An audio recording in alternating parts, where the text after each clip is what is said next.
नमस्कार, दिन भर की बड़ी खबरों में आपका स्वागत है। मैं हूं अस्मिता।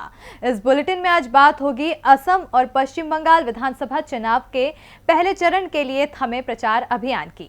बताएंगे कि आरएसएस पर राहुल गांधी ने क्या की टिप्पणी, संसद सत्र क्यों समय से पहले किया गया स्थगित, जानेंगे कि किसानों के कल भारत बंद की क्या है तैयारी, और बुलेटिन के आखिर में बात बैंकों के निजीकरण पर आरबीआई के गवर्नर के ऐलान की। लेकिन तमाम बड़ी खबरों से पहले एक नजर सुर्खियों पर। बीजेपी नेता हेमंत बिस्वा शर्मा का बड़ा ऐलान, सोनोवाल नहीं है सीएम उम्मीदवार। चुनाव में बीजेपी की सरकार बनी तो केंद्रीय नेतृत्व तय करेगा कौन होगा असम का सीएम। जो फैसला पीएम और गृह मंत्री करेंगे वो सभी को होगा स्वीकार। बिहार विधानसभा में हुए हंगामे पर सख्त हुआ आरजेडी। तेजस्वी यादव ने किया 26 मार्च को बिहार बंद का ऐलान। बिहार विधानसभा में पुलिस सशस्त्र विधेयक को लेकर हुआ था हंगामा। चुनाव से पहले चुनाव आयोग की कार्रवाई, पश्चिम बंगाल में एडीजी सहित कई अफसरों के किए तबादले। इंग्लैंड के साथ वनडे सीरीज के दूसरे मैच से पहले मुश्किल में team India. Shreyas Iyer one day series से बाहर, रोहित शर्मा भी नहीं खेल पाएंगे दूसरा वनडे मुकाबला। कल पुणे में खेला जाएगा दूसरा वनडे मुकाबला। गिरावट के साथ बंद हुआ शेयर बाजार। सेंसेक्स 740 अंकों की गिरावट के साथ 48,440 के स्तर पर हुआ बंद। निफ्टी 224 अंकों की गिरावट के साथ 14,324 के स्तर पर हुआ बंद। सुर्खियों के बाद बात आज की बड़ी खबर की। 5 राज्यों में विधानसभा चुनाव का प्रचार पूरे जोरों पर है। पुडुचेरी, तमिलनाडु और केरल में एक चरण में 6 अप्रैल को वोटिंग होनी है, जबकि पश्चिम बंगाल और असम में कई चरणों में मतदान है, जिसमें से 27 तारीख को इन दोनों राज्यों में पहले चरण के लिए वोटिंग होनी है। जिन सीटों पर 27 मार्च को वोटिंग है, वहां आज शाम को प्रचार अभियान थम गया। तो किन सीटों पर है मतदान और किस दल ने कहां लगाई अंतिम दिन प्रचार में ताकत, देखिए ये रिपोर्ट। हर राजनीतिक दल के नेताओं की नजर इन दिनों पश्चिम बंगाल और असम की जनता पर टिकी हुई है। इसके चलते प्रधानमंत्री मोदी से लेकर कांग्रेस नेता राहुल गांधी और प्रियंका गांधी तक अलग अलग जाकर चुनाव प्रचार कर रहे हैं। आज पहले चरण के मतदान के लिए चुनाव प्रचार का आखिरी दिन था। बंगाल में 30, असम की 47 सीटों पर पहले चरण में वोटिंग होनी है। बंगाल में 30 सीटों के लिए 191 प्रत्याशी मैदान में हैं, जहां टीएमसी की साख दांव पर लगी है। तो वहीं असम में 47 सीटों पर 267 उम्मीदवार किस्मत आजमा रहे हैं, जहां बीजेपी को अपनी सरकार को बचाए रखने की चुनौती है। बंगाल के पूर्वी मिदनापुर के तामलुका में गृह मंत्री अमित शाह ने आज अपना पूरा दमखम दिखाया और जनता को लुभाते हुए उन्होंने कहा, हम हर मछुआरे के बैंक अकाउंट में 6,000 रुपए देंगे, हर किसान के बैंक अकाउंट में चेक के जरिए हर महीने 18,000 रुपए डालेंगे। पूरे देश के किसानों को 18,000 रुपए मिल गए हैं, लेकिन बंगाल के किसानों को ममता बनर्जी 18,000 रुपए मिलने नहीं देती। अगर बीजेपी सत्ता में आती है तो सभी महिलाओं के लिए यात्रा मुफ्त की जाएगी। केजी से पीजी तक बीजेपी महिलाओं को मुफ्त शिक्षा देगी। जहां गृह मंत्री अमित शाह महिलाओं को मुफ्त शिक्षा और यात्रा का लोभ दे रहे हैं, तो वहीं मुख्यमंत्री ममता बनर्जी भी 24 परगना की जनता को लुभाने के साथ साथ बीजेपी पर निशाना साधने में लगी थी। उन्होंने प्रधानमंत्री मोदी पर सवाल दागते हुए कहा कि प्रधानमंत्री मोदी पहले बताएं कि पीएम केयर फंड का पैसा कहाँ है, क्या मैंने पैसा खाया। इसी के साथ ही ममता बनर्जी ने ऐलान किया कि फिर से उनकी सरकार बनने पर सुंदरबन को नया जिला बनाया जाएगा। हम विकास में विश्वास करते हैं। वहीं दूसरी ओर असम में भी आज पूरा दिन हलचल बनी रही। आपको बता दें कि असम के पहले चरण में 47 सीटों पर वोटिंग होनी है। इसके बाद इस बार विपक्ष एकजुट होकर चुनाव मैदान में किस्मत आजमा रहा है। कांग्रेस लेफ्ट और AIUDF के साथ मिलकर चुनाव लड़ रही है, जबकि बीजेपी AJP के साथ चुनाव मैदान में उतरी है। वहीं असम में इस बार नागरिकता कानून के मुद्दे को सबसे ज्यादा भुनाया जा रहा है, तो वहीं चाय मजदूरों की दिहाड़ी भी एक बड़ा चुनावी मुद्दा है। ऐसे में बीजेपी के सामने अपने पुराने नतीजे दोहराने की चुनौती है, तो कांग्रेस गठबंधन को सत्ता विरोधी लहर में अपना राजनीतिक फायदा नजर आ रहा है। विधानसभा चुनावों में बीजेपी और कांग्रेस का बहुत कुछ दांव पर है। बीजेपी की ओर से प्रचार की कमान खुद पीएम नरेंद्र मोदी ने संभाल रखी है, तो कांग्रेस के लिए राहुल गांधी मैदान संभाले हैं।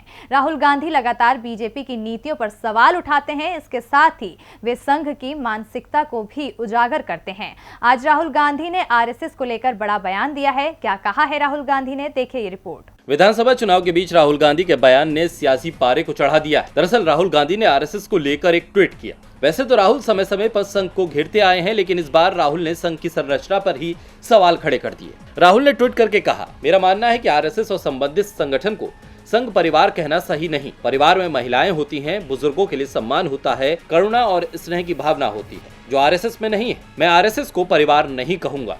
राहुल के इस ट्वीट को उत्तर प्रदेश के झांसी में केरल के ननों के साथ हुई घटना से जोड़कर भी देखा जा रहा है। दरअसल झांसी रेलवे स्टेशन पर एबीवीपी के लोगों ने केरल की ननों पर जबरन धर्म परिवर्तन का आरोप लगाकर ट्रेन से उतार दिया था। इस घटना के बाद से ही उत्तर प्रदेश से लेकर केरल तक बवाल मचा हुआ है। केरल के मुख्यमंत्री ने इस घटना पर नाराजगी जताते हुए अमित शाह को पत्र तक लिख दिया। तो वहीं वायनाड से सांसद राहुल गांधी ने इस घटना पर ट्वीट कर संघ परिवार को जिम्मेदार बताया। राहुल का ताजा ट्वीट इस बात को साफ करता है कि ये घटना केरल में चुनावी मुद्दा बन गई है और इसका खामियाजा बीजेपी और उसके सहयोगी संगठनों को उठाना पड़ सकता है। संघ परिवार नहीं है, परिवार में सबका सम्मान होता है, जबकि संघ में ऐसा नहीं होता। चुनाव प्रचार जोर शोर से चल रहा है। ऐसे में राहुल गांधी के संघ को लेकर बयान आगे भी सामने आते रहेंगे। चुनाव 5 राज्यों में है, लेकिन उनकी आवाज पूरे देश में सुनी जा रही है। संसद में भी चुनाव को लेकर सवाल हो रहे थे। सांसद मांग कर रहे थे कि संसद का बजट सत्र जल्द समाप्त कर देना चाहिए। इसे लेकर सरकार की ओर से बड़ा फैसला किया गया है। देखिए ये रिपोर्ट। बजट सत्र के दौरान लोकसभा में उत्पादकता 114% रही। बजट सत्र में विभिन्न महत्वपूर्ण विषयों पर चर्चा करने के लिए लोकसभा 48 घंटे और 23 मिनट देर तक चली। सत्र के प्रथम चरण में राष्ट्रपति के अभिभाषण पर धन्यवाद प्रस्ताव पर 16 घंटे 58 मिनट तक चर्चा हुई और इसमें 149 सदस्यों ने भाग लिया। प्रधानमंत्री द्वारा धन्यवाद प्रस्ताव के उत्तर के बाद सभा ने प्रस्ताव को सर्वसम्मति से स्वीकृत किया। 1 फरवरी 2021 को पेश किए गए केंद्रीय बजट पर 14 घंटे और 42 मिनट तक चर्चा हुई, जिसमें कुल 146 सदस्यों ने भाग लिया। वर्ष 2021-22 के लिए रेल मंत्रालय, शिक्षा मंत्रालय तथा स्वास्थ्य और परिवार कल्याण मंत्रालय के अनुदानों की मांगों पर सदन में चर्चा की गई। इस चर्चा में कुल 21 घंटे और 43 मिनट का समय लगा। इस सत्र में 17 सरकारी विधेयक पेश किए गए और कुछ विधेयक पारित हुए। इनमें वित्त विधेयक 2021, खान और खनिज संशोधन विधेयक 2021, संविधान आदेश संशोधन विधेयक 2021, बीमा विधेयक 2021, दिल्ली राष्ट्रीय राजधानी राज्यक्षेत्र शासन विधेयक 2021 और नौचालन के लिए सामुद्रिक सहायता विधेयक 2021 प्रमुख है। राष्ट्रीय अवसंरचना और विकास वित्त पोषण बैंक विधेयक 2021 पारित होने और सेवानिवृत्त हो रहे 3 सदस्यों को विदाई देने के बाद सभापति एम वेंकैया नायडू ने सदन की कार्यवाही अनिश्चितकाल के लिए स्थगित किए जाने की घोषणा की। इससे पहले बजट सत्र के दौरान राज्यसभा में हुए कामकाज का लेखा जोखा प्रस्तुत करते हुए नायडू ने कहा कि सत्र में सदन की उत्पादकता 90% रही, जबकि व्यवधान के चलते सदन के लगभग 21 घंटे बर्बाद हुए। उन्होंने बताया कि सत्र के पहले चरण में उत्पादकता 99.6% रही, जबकि दूसरे चरण में उत्पादकता 85% रही। इस दौरान कुल 19 विधेयक पारित हुए। बजट सत्र का समापन हो गया और संसद अनिश्चितकाल के लिए स्थगित हो गई। वैसे किसानों को उम्मीद थी कि बजट सत्र में सरकार कृषि कानूनों को वापस लेने के लिए फैसला लेगी, लेकिन जब तक बजट सत्र चला तब तक सरकार ने किसानों से बातचीत ही नहीं की और न ही संसद में कृषि कानून वापस लेने की मंशा ही जताई। अब किसान सरकार पर दबाव बनाने के लिए कल भारत बंद कर रहे हैं। तो भारत बंद को लेकर क्या है किसानों की रणनीति, देखिए इस रिपोर्ट में। कब खत्म होगा किसान और सरकार के बीच का गतिरोध? क्या किसानों की मांग सुनेगी भी सरकार? क्या सरकार का किसानों की मांग पर नहीं है ध्यान? इन सवालों को इसलिए पूछा जा रहा है क्योंकि किसान 4 महीने से सरकार की नजरअंदाजी का सामना कर रहे हैं और केंद्र सरकार के नए कृषि कानून की मुखालफत कर रहे हैं, लेकिन सरकार उनकी मांगों को सुनने के बजाय अपने अड़ियल रुख पर कायम है। इसके चलते 26 मार्च को किसानों ने सुबह 6 से शाम 6 बजे तक भारत बंद का आह्वान किया है। इसकी तैयारियों में किसान जुट गए हैं। किसान संगठनों ने इमरजेंसी सेवाओं को छोड़ बाकी सब कुछ बंद रखने का ऐलान किया है। वहीं सड़क और रेल मार्ग को भी जाम करने की तैयारी है। आंदोलन में शामिल किसान संगठनों ने इसे सफल बनाने के लिए एड़ी चोटी का जोर लगाने की तैयारी कर रखी है।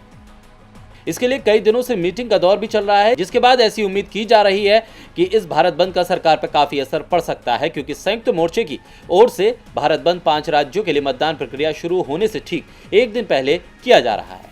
इस भारत बंद के जरिए किसान अपने आंदोलन की ताकत दिखाने की तैयारी में हैं। किसानों के इस भारत बंद का असर सरकार पर ज्यादा पड़े, इसके लिए व्यापारियों से भी समर्थन की जुगत में किसान है। इसके चलते किसान व्यापारियों को आंदोलन के बारे में समझा रहे हैं कि देश का किसान बर्बाद होगा तो इसका सीधा असर उनके व्यापार पर पड़ेगा। लेकिन त्योहार के चलते व्यापारी वर्ग भी भारत बंद को लेकर असमंजस में है। ऐसे में किसानों को व्यापारियों से कितना समर्थन मिलेगा, ये 26 मार्च को ही पता चल पाएगा।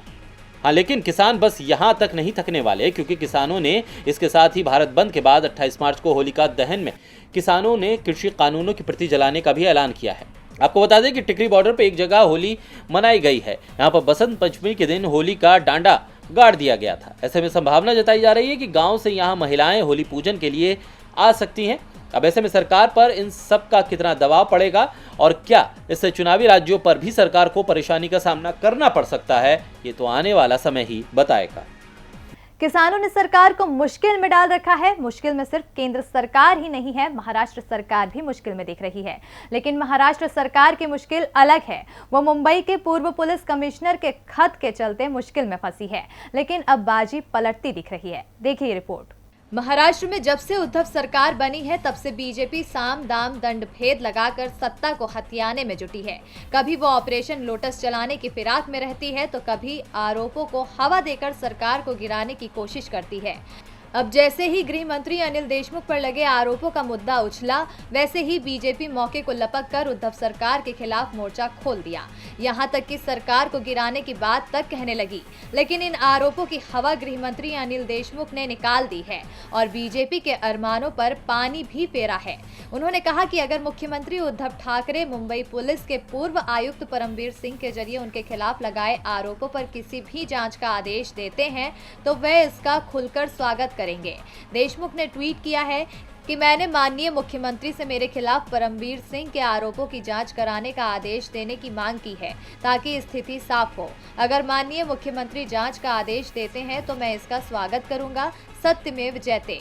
देशमुख ने इशारों में बीजेपी को भी घेरा है। उन्होंने अपने पत्र में कहा कि उनके खिलाफ लगाए गए आरोपों में कोई सच्चाई नहीं है और उन्होंने मामले में जांच कराने की मांग की। गृह मंत्री का ये बयान उन आरोपों पर आया है जिसमें परमवीर सिंह ने आरोप लगाया था कि देशमुख ने होटलों से हर महीने 100 करोड़ रुपए इकट्ठा करने के लिए कहा था।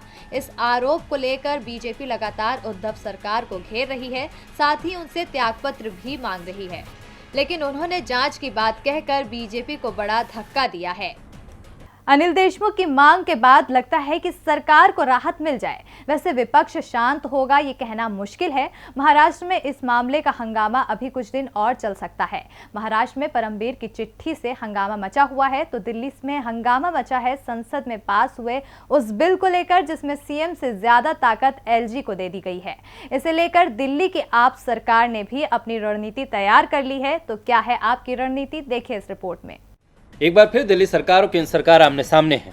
इस बार तकरार का मुद्दा है राष्ट्रीय राजधानी क्षेत्र दिल्ली सरकार संशोधन बिल 2021। इस बिल पर विवाद इसलिए बढ़ गया क्योंकि अब तक दिल्ली की विधानसभा सिर्फ 3 मामलों में कानून नहीं बना सकती है, पुलिस, शांति व्यवस्था और भूमि। लेकिन इस विधेयक के कानून बनते ही अब हर कानून के लिए दिल्ली सरकार को उपराज्यपाल से सहमति लेनी होगी। साथ ही उपराज्यपाल किसी भी विधेयक को कानून बनने से रोक सकते हैं। यानी दिल्ली विधानसभा के बनाए गए किसी भी कानून में सरकार से मतलब एलजी से होगा। इस बिल के पास होने पर मुख्यमंत्री अरविंद केजरीवाल ने इसे भारतीय लोकतंत्र के लिए शोक का दिन बताया, तो आम आदमी पार्टी के सांसद संजय सिंह ने इस बिल को संविधान का चीरहरण बताया। 2018 में सुप्रीम कोर्ट ने अपने फैसले के जरिए एलजी और दिल्ली सरकार की भूमिकाओं और अधिकार क्षेत्र को साफ किया था। इस बिल को लेकर केंद्र सरकार का कहना है कि सुप्रीम कोर्ट के आदेश में जो भावना है उसे लागू करने के लिए ही वो government of national capital territory of India act NCT में संशोधन लाई है। वहीं केंद्र सरकार के इस बिल के खिलाफ दिल्ली की केजरीवाल सरकार सुप्रीम कोर्ट जाने का मन बना रही है। बताया जा रहा है कि दिल्ली सरकार जल्द ही इस बिल को सुप्रीम कोर्ट में चुनौती देगी। और बुलेटिन के आखिर में बात बैंकों के निजीकरण पर आरबीआई गवर्नर के बयान की। स्वास्थ्य मुसीबत के बाद से देश की अर्थव्यवस्था चरमरा गई है। देश में बेरोजगारी दर बढ़ती जा रही है तो वहीं महंगाई ने भी लोगों की कमर तोड़ रखी है। लेकिन इन सब के साथ ही सरकार इन दिनों निजीकरण पर जोर देने में जुटी हुई है, जिसके चलते सरकार ने अब सरकारी बैंकों को भी निजी हाथों में सौंपने का मन बना लिया है। और जिन सरकारी बैंकों को सरकार निजी हाथों में सौंपने वाली है उनके नाम भी अब शॉर्टलिस्ट कर लिए गए हैं। तो आखिर कौन से बैंक जाएंगे निजी हाथों में, देखिए इस रिपोर्ट में। केंद्र सरकार ने बजट सत्र के दौरान निजीकरण का आधिकारिक ऐलान किया था। तब से बैंक कर्मचारियों के मन में एक सवाल उठ रहा है, आखिर किन बैंकों को निजी हाथों में सौंपेगी सरकार। निजीकरण के विरोध में बैंक कर्मचारी 15 और 16 मार्च को तालाबंदी पर भी उतर आए थे, जिसके बाद गुरुवार को भारतीय रिजर्व बैंक के गवर्नर शक्तिकांत दास की सरकार के साथ इस पर चर्चा हुई। इस चर्चा के बाद आरबीआई गवर्नर शक्तिकांत दास ने कहा कि हम सार्वजनिक क्षेत्र के बैंकों के निजीकरण को लेकर सरकार के साथ चर्चा में हैं। इस संदर्भ में प्रक्रिया को आगे बढ़ाया जाएगा। आपको बता दें कि सरकार ने बजट में बैंकों के निजीकरण का ऐलान किया था, जिसके चलते केंद्र सरकार ने 4 सरकारी बैंकों को शॉर्टलिस्ट कर लिया है।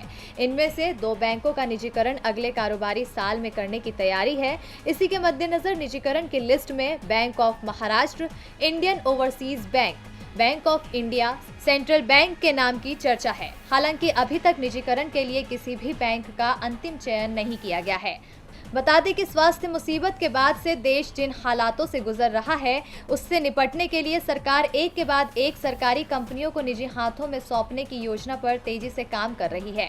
और 1 फरवरी को 2021-22 के पेश हुए बजट में वित्त मंत्री निर्मला सीतारमण ने सार्वजनिक क्षेत्र के 2 बैंकों और एक साधारण बीमा कंपनी के निजीकरण का प्रस्ताव भी कर दिया था, जिसके बाद से ही देश के बैंक कर्मचारियों ने देशव्यापी हड़ताल का आह्वान किया था। अब सरकार इस तरह से देश की आर्थिक हालत कितना सुधार पाती है, ये तो आने वाले समय पर ही पता चलेगा। और दिन भर की बड़ी खबरों में मेरे साथ इतना ही। देखते रहिए डीबी लाइव। नमस्कार।